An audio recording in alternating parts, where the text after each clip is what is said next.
Assalamualaikum warahmatullahi wabarakatuh. Perkenalkan, nama saya Yuliana Fitriastuti. Saya adalah mahasiswa dari Universitas Pancasakti, Bekasi. Dengan mata kuliah kurikulum PAUD dengan dosen pengampu Ibu Hoiria Khalid MPD.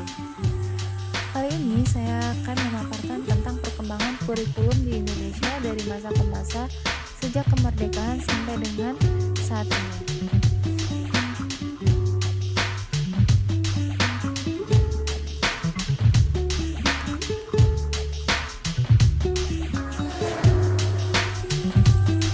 Kurikulum berasal dari bahasa Yunani, yaitu kure yang berarti pelari atau kurere yang memiliki arti tempat berpacu.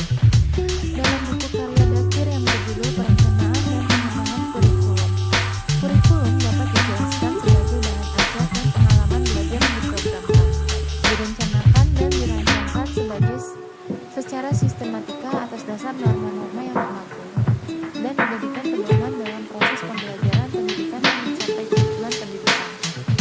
Sedangkan menurut Undang-Undang Nomor 20 Tahun 2003 tentang Sistem Pendidikan Nasional dan Peraturan Pemerintah Republik Indonesia Nomor 19 Tahun 2005 tentang Standar Nasional Pendidikan dijelaskan bahwa kurikulum adalah seperangkat rencana dan pengatur mengenai tujuan, isi dan bahan pelajaran serta cara yang digunakan sebagai pedoman penyelenggaraan kegiatan pembelajaran untuk mencapai tujuan pendidikan tertentu.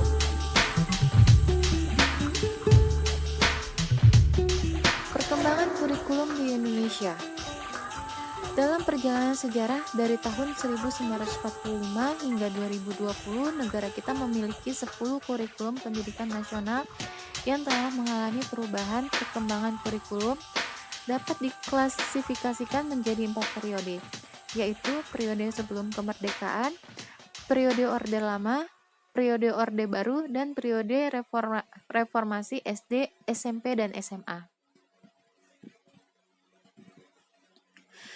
1. Kurikulum Rencana Pembelajaran 1947. Tujuan dan ciri pembelajarannya menekankan pada pembentukan karakter manusia yang berdaulat dan sejajar dengan bangsa lain. Kelebihan dari kurikulum ini: 1. Mengunggulkan pendidikan yang berkonsep pada kesadaran sebagai bangsa yang berdaulat dan mengedepankan pendidikan sebagai salah satu faktor yang penting dalam berdirinya negara Indonesia melalui persatuan dan kesatuan dalam rangka mengusir penjajah. 2. Memiliki fungsi strategis dalam mempersatukan bangsa Indonesia. 3. Mengadopsi kurikulum yang telah berlaku sebelumnya di masa penjajahan sehingga lebih mudah di dalam penyusunan kurikulum 1947. Sedangkan kekurangan kurikulum ini adalah: 1. Mengarah pada pola pendidikan penjajah dalam kurikulum 1947 juga diadopsi dari kurikulum masa kolonial. 2. Lebih mendominan pada ranah efektif dan belum berorientasi pada ranah kognitif dan psikomotor. 3. Belum diterapkan di sekolah-sekolah hingga tahun 1950 sehingga mengalami keterlambatan untuk mencapai hasil yang telah ditentukan. 2. Kurikulum Rencana Pelajaran Terurai 1952. Pada tahun 1952, kurikulum Indonesia mengalami penyempurnaan dengan berganti nama menjadi Rencana Pelajaran Terurai 1952. Terdapat silabus mata pelajaran yang lengkap dengan satu pelajaran diajarkan oleh seorang guru. Kelebihan dari kurikulum 1952, kurikulum ini sudah mengarah pada suatu sistem pendidikan nasional. Sedangkan kekurangannya masih kurangnya tenaga pengajar. Kurikulum 1964. Pembelajaran dipusatkan pada program Pancawardhana, yaitu pengembangan moral, kecerdasan emosional, jasmani, dan keterampilan. 4. Kurikulum 1968. Perubahan struktur kurikulum pendidikan dari Pancawardhana menjadi pembinaan jiwa Pancasila, pengetahuan dasar, dan kecakapan khusus. Kelebihannya yaitu: 1. Bertujuan pada pembentukan manusia Pancasila. 2. Struktur pendidikan dari Pancawardhana menjadi pembinaan jiwa Pancasila, pengetahuan dasar, dan kecakapan khusus. sedangkan kekurangannya hanya memuat mata pelajaran pokok saja. 5. Kurikulum 1975 menggunakan prosedur pengembangan sistem instruksional atau PPSI untuk merencanakan metode, materi, dan tujuan pembelajaran. Kelebihan dari kurikulum ini yaitu menekankan pada pendidikan yang lebih efektif dan efisien dalam hal daya dan waktu. Menganut sistem yang senantiasa mengarah pada tercapainya tujuan yang spesifik dapat diukur dan dirumuskan dalam bentuk tingkah laku siswa. Kekurangannya, guru dibuat sibuk menulis rincian apa yang akan dicapai dari setiap kegiatan pembelajaran. Kurikulum 1980. Kurikulum ini sering disebut juga sebagai kurikulum 1975 yang disempurnakan melalui kurikulum 1980.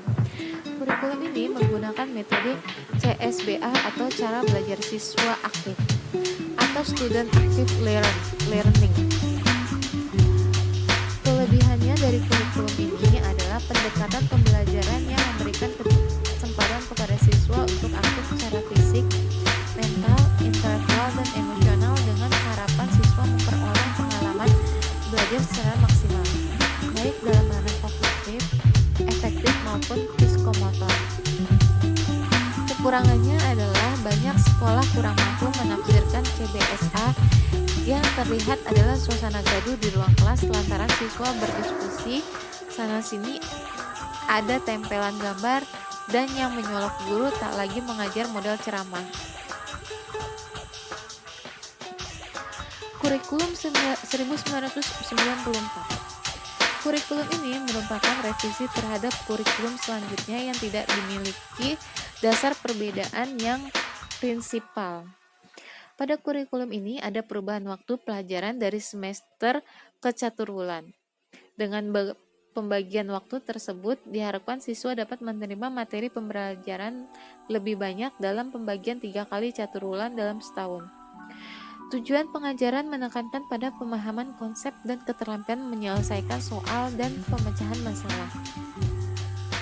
Kelebihannya dari kurikulum 1994 yaitu penggunaan strategi yang melibatkan siswa aktif dalam kegiatan belajar, baik secara mental, fisik, dan sosial, pengajaran dari hal yang bersifat konkret ke hal yang abstrak. Sedangkan kekurangannya adalah banyaknya materi pelajaran membuat siswa terlalu berat. Materi pelajaran dianggap terlalu sukar dan tidak sesuai dengan kehidupan sehari-hari. Kurikulum 2004 juga disebut dengan kurikulum berbasis kompetensi KBK, adalah seperangkat rencana dan pengaturan tentang kompetensi dan hasil belajar serta pemberdayaan sumber daya pendidikan.